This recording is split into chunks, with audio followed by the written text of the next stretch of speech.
갈릴리 바다였습니다. 베드로를 포함한 7명의 제자들이 그 바다에서 그물을 내리고 있었습니다. 밤새였습니다. 하지만 아무것도 잡지를 못했습니다. 어부라고 한다면 밤에 고기를 못 잡았는데 낮에 잡는다는 것은 훨씬 더 어려운 일이라고 하는 것쯤은 상식으로 알고 있습니다. 이렇게 당시 4월의 아침 해가 바다를 물들이기 시작할 때였습니다. 4절에 날이 새어갈 때에 예수께서 바닷가에 서셨으나 제자들이 예수이신 줄을 알지 못하는지라. 저 수평선 어둠이 밝아오는 여명으로 그 어둠이 점점 밀려갈 무렵에 90m 정도 되는 거리에 바닷가에 한 분이 서 계셨어요. 그분은 부활하신 예수님이었는데 제자들은 알아보지를 못했습니다. 배 안의 제자들은 밤새 그물을 내렸으나 아무것도 잡지 못한 채로 매우 지쳐 있었을 겁니다.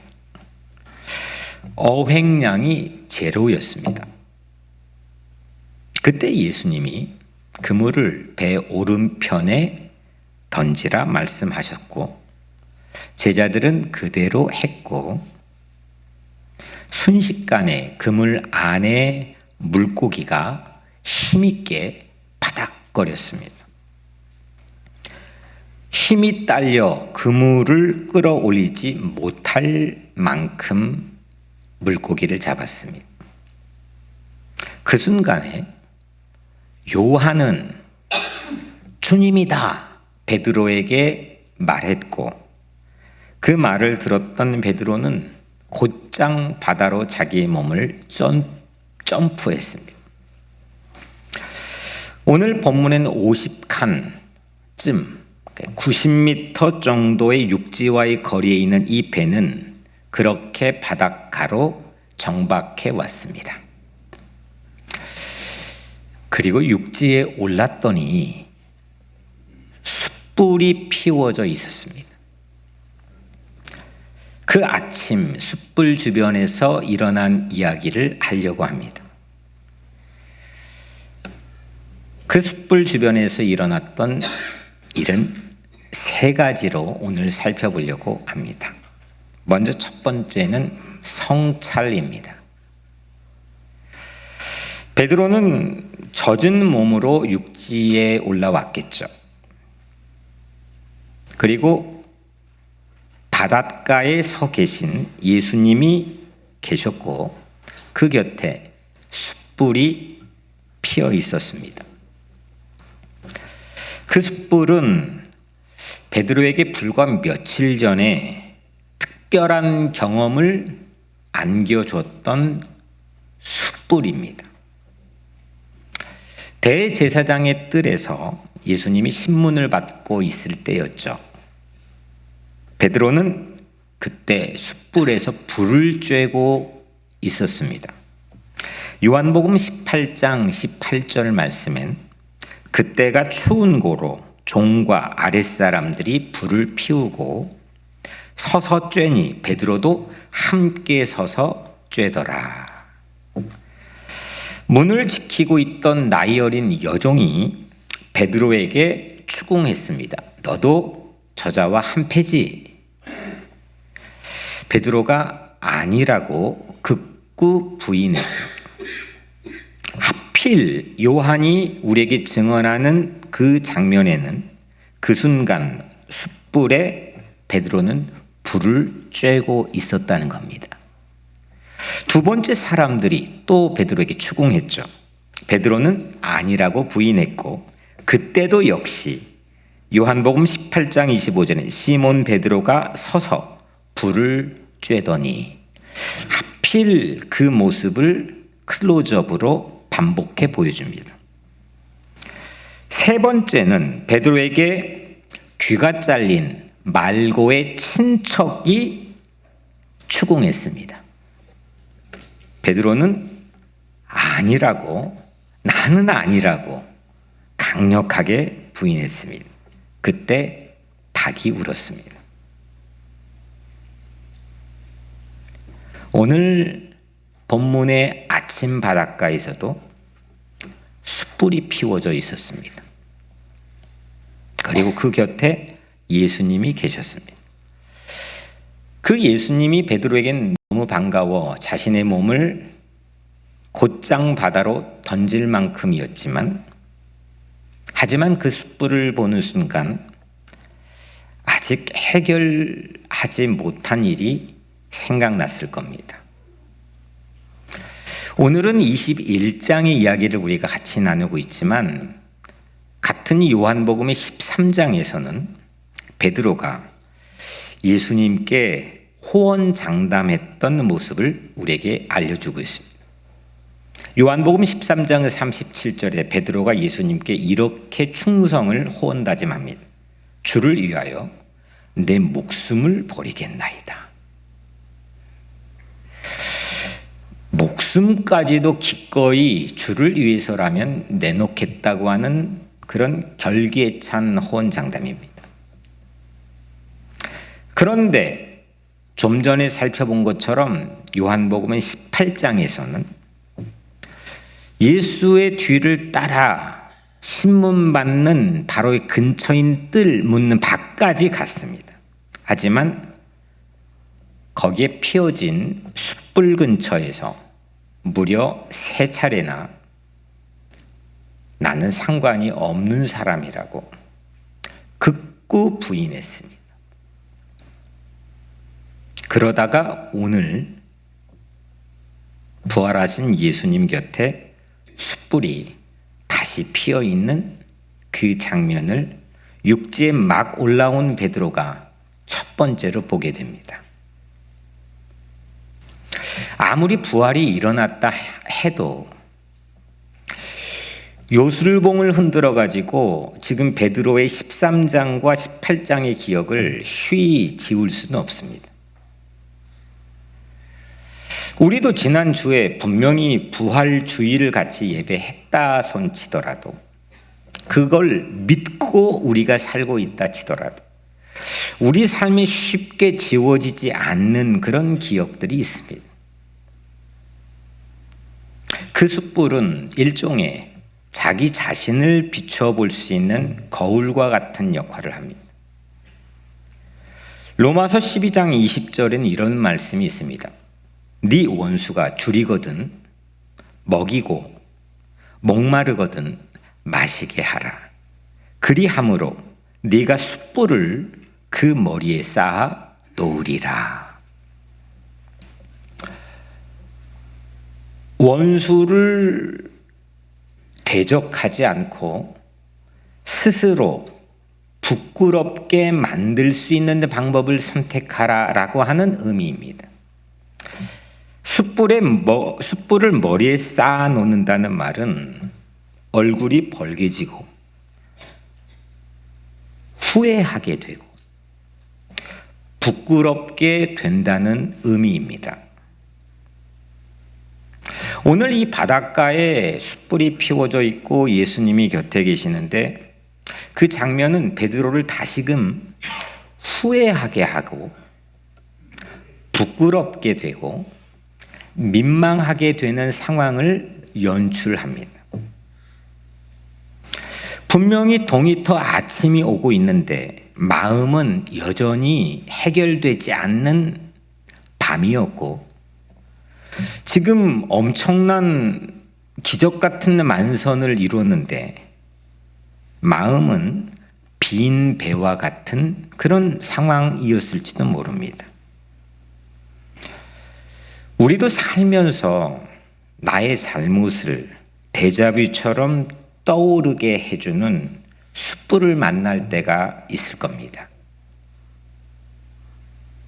그게 사물일 수도 있고 어떤 일종의 사건일 수도 있고 또 사람일 수도 있겠죠.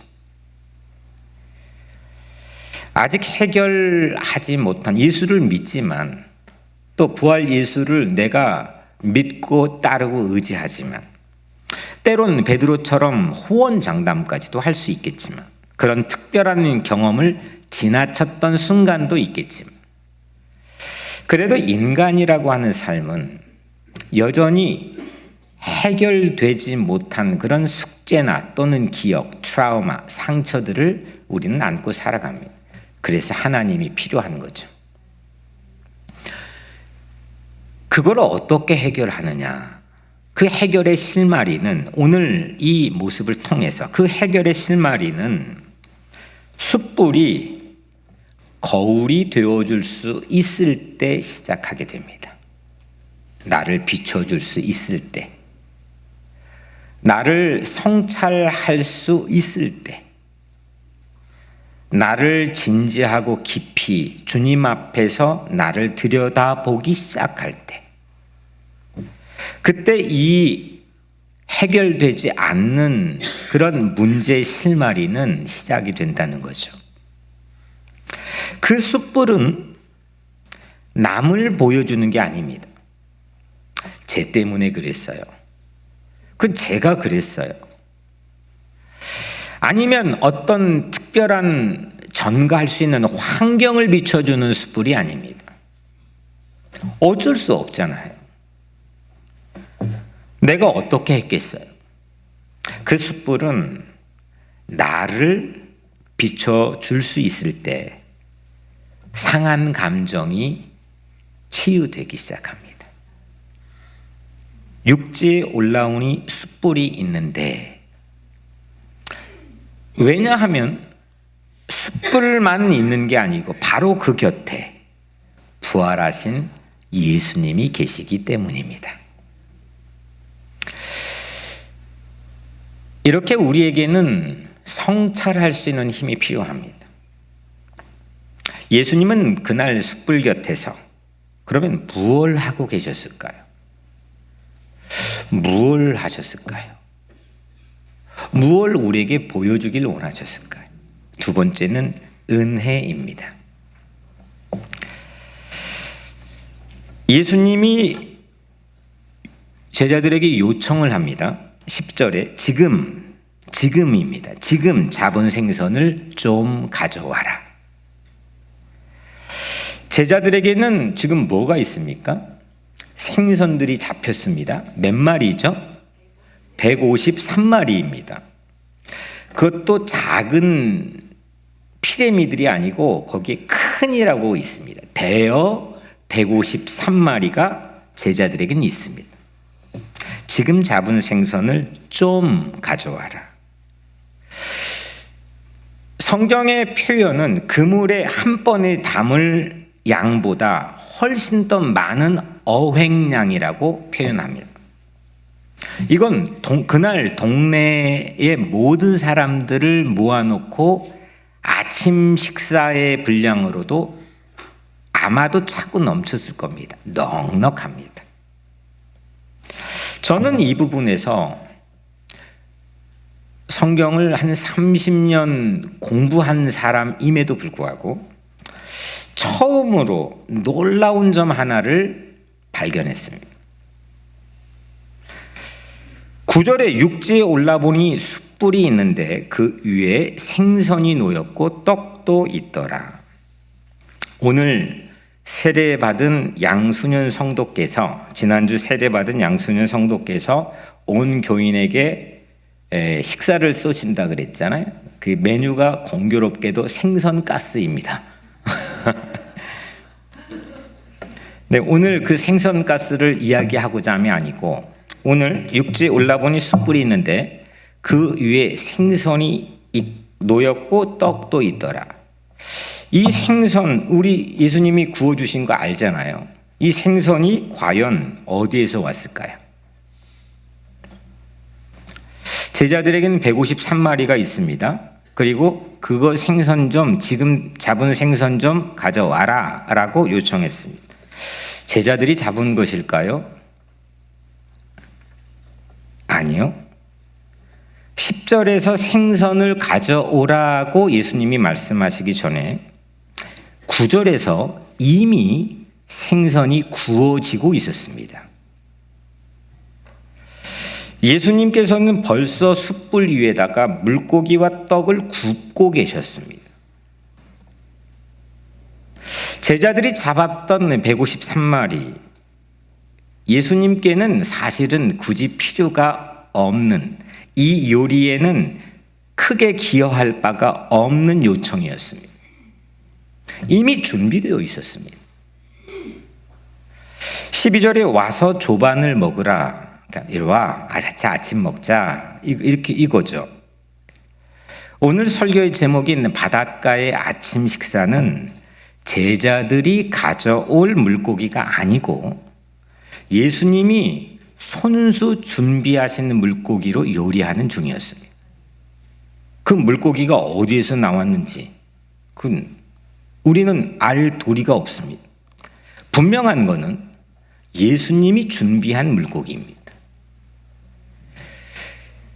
저는 그동안 성경을 무수히 읽었는데도 불구하고 지금 잡은 생선으로 숯불에 의뢰껏 요리하고 있는 아침 식사인 줄로 알았습니다. 아마 대부분의 여러분들도 마찬가지일 거라고 생각합니다. 그런데 이 오해가 작은 오해일 수도 있겠지만 실제 우리의 신앙과 삶에서는 엄청난 큰 차이를 불러올 수 있다는 걸 말하려고 합니다. 우리는 의뢰껏 바닷가의 아침 식사를 위해서는 우리가 잡은 물고기를 가져와야 한다고 생각하죠. 그리고 10절이 먼저고 9절이 다음 따라옵니다. 일을 안 하면 어떻게 합니까? 뭐가 있어야 될 거 아닙니까? 움직여야 될 거 아닙니까? 내가 가져와야 고기가 구워지기 시작할 거 아닙니까? 그래서 9절이 먼저고 10절이 나중이라는 것은 그냥 일종의 편집적인 선입관이라고 생각할 수도 있습니다. 내가 생각하는 것만 계속 생각하는 거죠. 근데 이게 선입관이었고 잘못된 착각을 불러일으키며 결국 종국에는 엄청난 차이를 만들어낸다는 겁니다. 9절이 먼저고 10절이 나중이라는 건 우리가 참 놓치기가 우리의 삶에서 쉽습니다. 그래서 분주합니다. 그래서 피곤합니다. 그래서 할 일이 많습니다. 또 할 일이 많이 보입니다.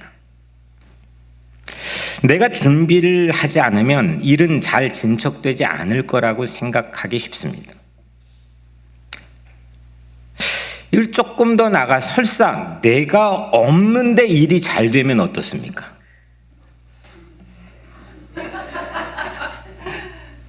죄송합니다. 그때는 좀 약간 돕니다. 티를 낼 수도 없지만 약간 불편해지는 정도가 아니라 점점점 이게 문제가 본질이 뭔지를 상실한 채 뭐가 감정이 부풀어집니다.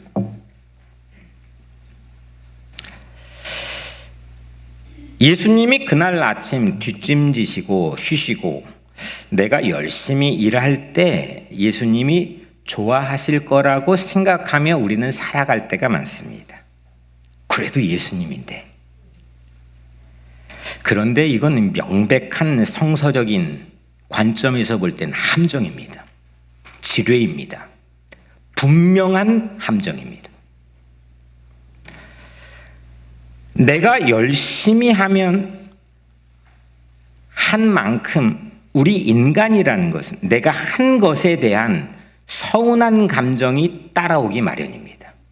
그거는 부부 사이에도 마찬가지고 심지어 나이 들어가시는 부모가 성장해가는 자녀를 향한 마음도 대동소이합니다. 어떻게 키우는데? 제가 그래요, 집에서. 이거는 모든 관계에 다 적용되어 묻혀 있는 지뢰입니다.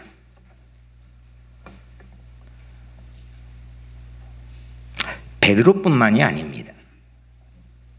베드로는 그동안 자신의 헌신과 충성을 호언장담했고 이 분야로는 12명 중에 넘버원이었습니다. 에이스였습니다. 그런데 예수님께는 그 헌신보다 그 10절보다 9절의 은혜가 먼저였습니다. 오늘 이 아침 예수님께서는 그 고기를 숯불위에 손으로 굽고 계셨겠죠. 뒤집고 올려놓고 또 뒤집고. 예수님의 손이 고기를 숯불 위에 굽고 계시는 것 뿐이었을까요? 그날 아침? 그날 아침 태양은 떠올랐습니다. 그 태양은 누가 잡아 끌어올렸습니까? 누구의 손이 그 태양을 잡아 끌어올렸습니까? 그물을 배 오른편에 던졌을 뿐이지 거기에 물고기가 모이도록 한 것, 그건 누구의 손이 했습니까? 우리가 오늘 이 자리에 와서 혹 설교가 들려진다면 그 들려지게 하는 순간은 누구의 손이 했습니까? 여러분입니까? 옷 입고 차 타고 오늘 이 자리에 왔다면 그건 누가 여러분들을 안전하게 이 자리에 올 수 있도록 이끌었습니까? 누구의 손입니까? 숯불 위에 물고기와 떡을 미리 준비해 놓고 계신 예수의 손이 오늘도 어제도 내일도 나를 이끌어 주시는 줄로 믿습니다. 은혜입니다. 절대 은혜입니다. 양보할 수 없는 우리 최우선 은혜입니다. 하지만 예수님은 고기를 굽고 계셨는데 그 다음 10절에 베드로가 잡은 물고기도 좀 가져오라고 요청했습니다. 열심히 일도 해야 됩니다. 때론 헌신과 충성도 필요합니다.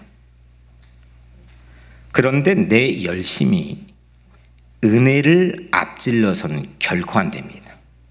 우리 교회는 부엌과 예배당이 있습니다. 부엌 필요합니다. 하지만 그 부엌이 예배당을 앞서가서는 안 됩니다. 우리의 삶에는 직장이 있습니다. 그 직장이 내 기도의 자리를 앞서가서는 안 됩니다.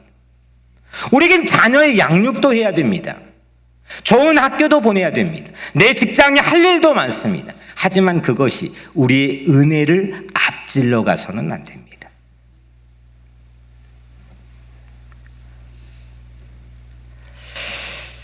내가 안 하면 교회가 멈춘다는 생각,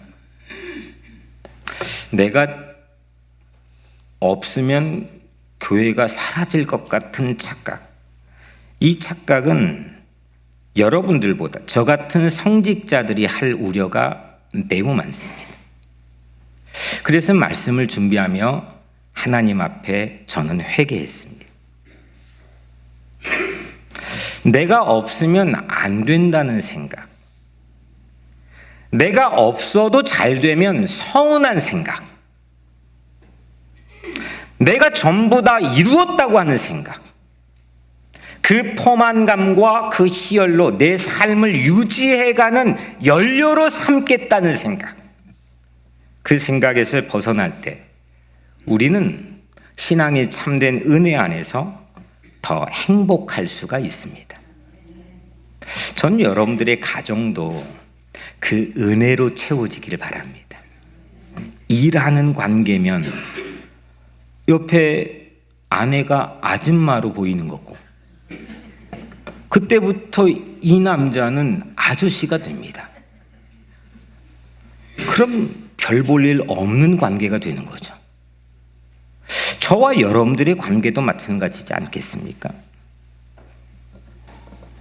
바닷가의 그 아침 식사로 주님께서 손수 숯불에 고기를 구워서 초대를 해주신 것처럼 오늘 4월의 같은 봄인 이 성찬과 우리 예배 위에 주님께서 우리를 저는 초대하신 것을 믿습니다.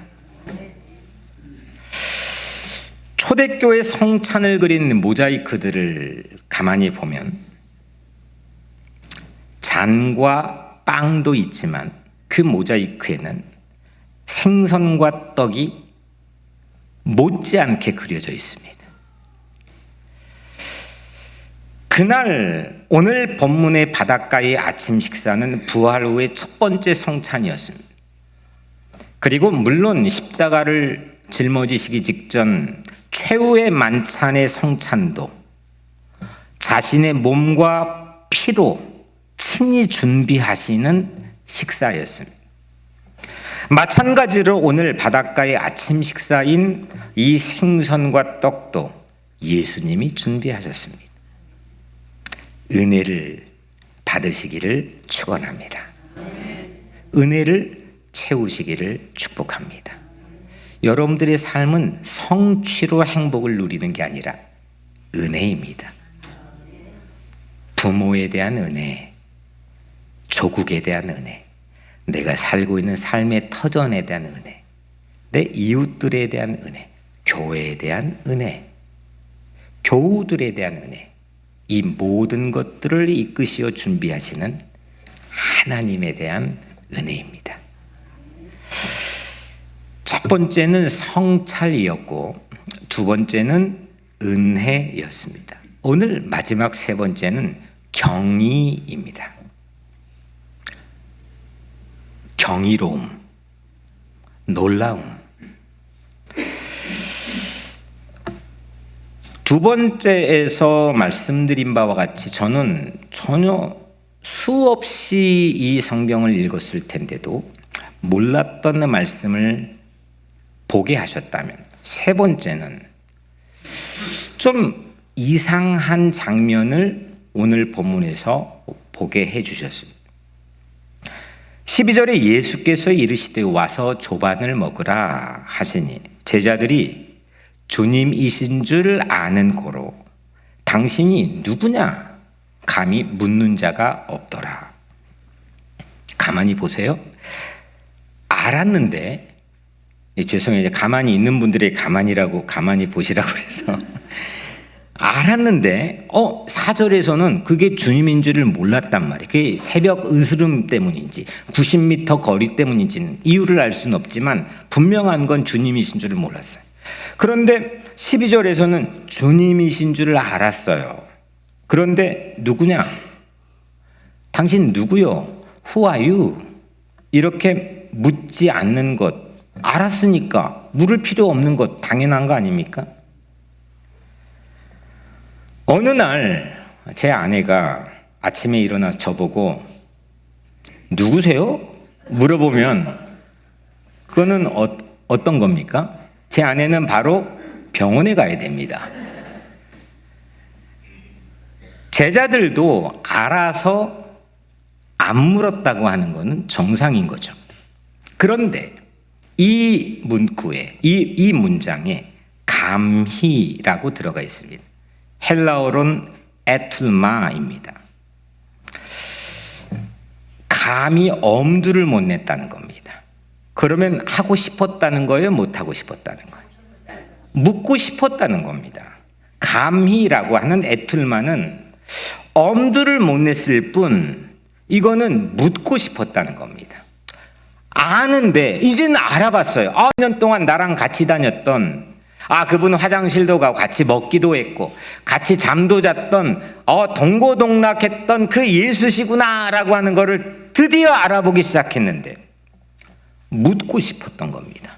에툴마. 근데 감히 못 물어봤습니다. 이 말이, 이 문장이 성립되려면 예수님이 내가 이전에 알았던 그분과 동일 인물이면서도 어딘가 달라 있어야 됩니다. 묻고 싶었던 거죠. Who are you? 누구십니까? 근데 감히 물을 수가 없었습니다. 실은 묻고 싶었던 거죠.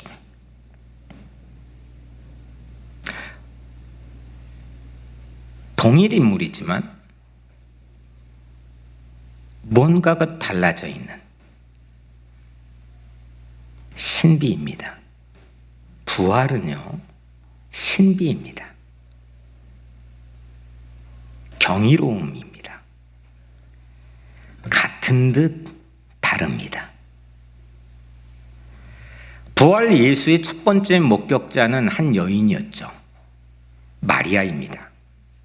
요한복음 20장 14절에 이 말을 하고 뒤로 돌이켜 예수께서 서 계신 것을 보았으나 예수이신 줄은 알지 못하더라. 봤습니다. 근데 몰라봅니다. 신비한 몸입니다. 알아챘는데 묻고 싶었습니다. 물론 예수님께서는 무엇을 입고 계셨는지, 그분의 얼굴은 어떠하셨는지, 성경을 포함한 어떤 고고학 자료도 우리에게 남겨두지 않았습니다. 누구도 모릅니다. 우리는 알 도리가 없습니다. 이런 비유를 하면 어떨까요? 15세기의 사람이 지금 사용하고 있는 컴퓨터를 보면 어떤 느낌일까요? 500년 전 사람이 어떤 느낌일까요? 아니, 그때 뭐 500년까지 말고 이 전화기 막 사용하기 전에 90년도에 그 삐삐 아십니까? 예, 차고 다녔던 삐삐를 사용했던 90년대만 해도 그런 사람들에게, 그 당시의 사람에게 지금의 셀폰을 보여주면 어떤 느낌일까요? 어리둥절했겠죠. 하물며 그런데 500년이고 아니면 1000년이고 아니면 30년 차이에도 이 문명의 발전 속도와 더불어 우리는 감히 앞으로 일어날 일에 대한 것들을 내가 봤을 때는 당혹스럽고 물을 수밖에 없고 알지 못할 텐데, 죽음의 영향권을 벗어나 버린 부활의 몸을 입으신 예수님의 부활의 모습을 봤을 때 제자들은 어땠을까요? 완전히 새로움이죠. 경이로움이죠. 제자들은 알 것 같았는데 몰랐던 겁니다. 이게 신앙입니다. 저는 제가 늘 가끔 설교를 준비하는 저의 노하우를 불어 성도들에게 공개하지만, 저의 가장 큰 난제는 주일 저녁에 본문을 받고 준비하며 가장 많은 시간을 걸리는 건 성경을 몇십 번 읽는데, 그 본문을 읽는데 이거를 내가 오늘 처음 읽은 본문처럼 대할 때까지 봅니다.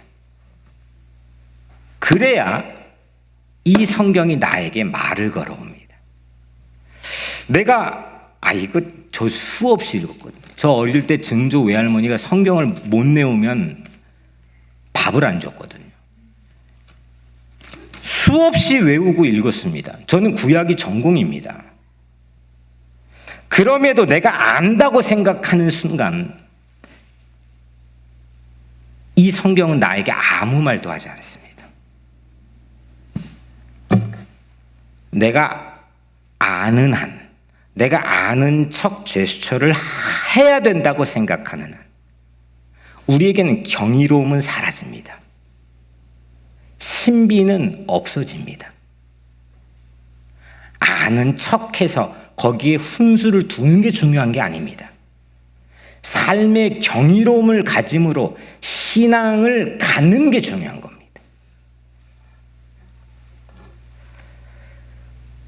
제자들은 알 것 같았는데는 몰랐고 묻고 싶었는데 감히 물을 수가 없었습니다. 경이로움이죠. 신비죠. 하나님은 늘 우리가 보는 이 세계가 전부가 아니라는 것을 깨닫게 해주십니다. 참 고맙죠. 이게 보는 게 전부가 아니라는 거를, 이게 보이는 게 전부라고 대부분 그렇게 살아요. 근데 가끔 가다가 우리에게 각성을, 어웨이크닝을 해주시는데 이게 전부가 아니구나. 나는 뉴욕에 살고 있지만 미국은 더 큽니다. 우리는 미국에 살지만 지구는 더 커요. 미국이 아무리 초강대국이어도 지구는 비할 바가 안 됩니다. 더 큽니다. 지구에 살고 있지만 우주라고 하는 건 상상 불가죠. 경이로움입니다. 아, 내가 보고 있는 것만이 아니구나. 더 크고 넓은 게 있구나. 그게 하나님을 만나는 경외, 경이로움입니다. 부활이 그런 겁니다. 아는 게 아닙니다. 알 것 같은데 모르는 겁니다. 2주 전에 저의 이제 구약 은사인 김희곤 교수님은 유니온 신학교 다닙니다. 우리 교회 다녔었거든요.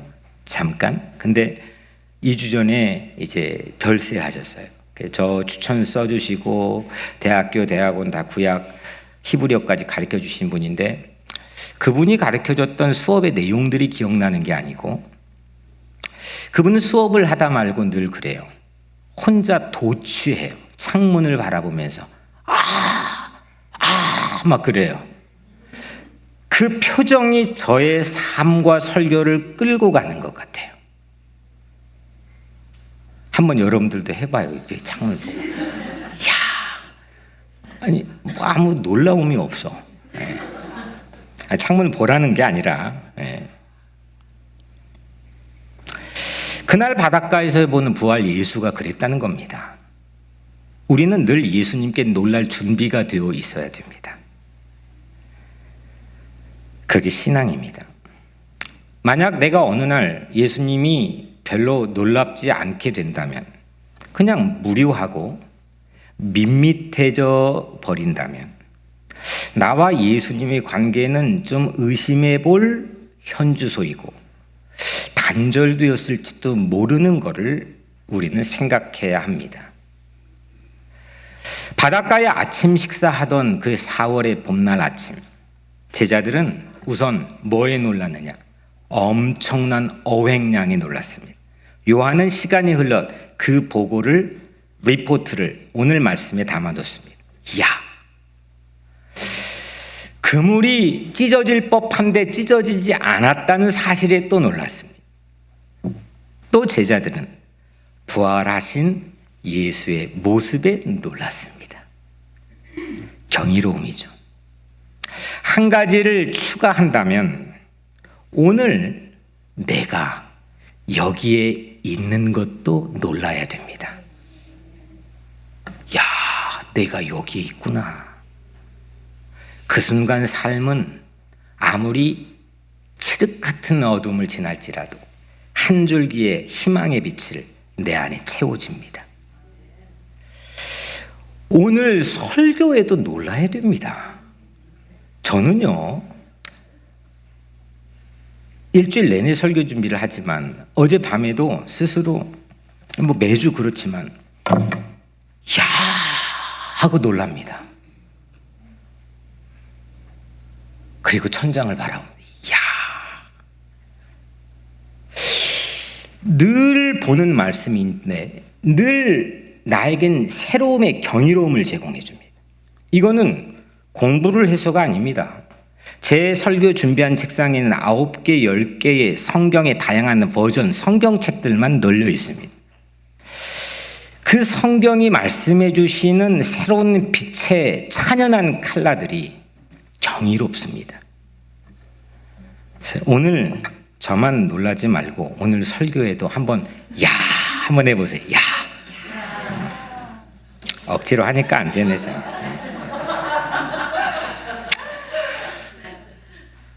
바닷가의 아침 식사는 경이로움 그 자체였습니다. 경이로움을 회복하시기를 축원합니다.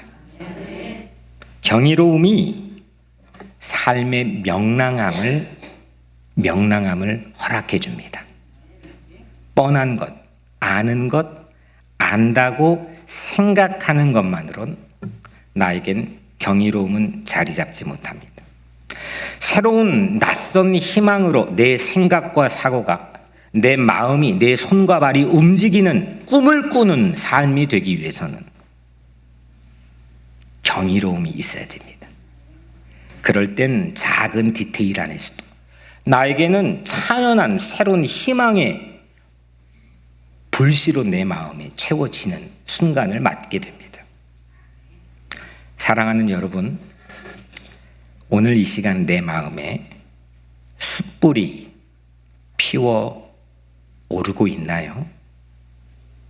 그렇다면 나를 비춰 성찰하고 회개하시기를 바랍니다. 내 앞에 숯불 위에 생선과 떡이 구워지고 있나요? 오늘 설교가 바로 숯불에 구워진 생선과 떡이라는 이 사실을 은혜로 받기를 바랍니다.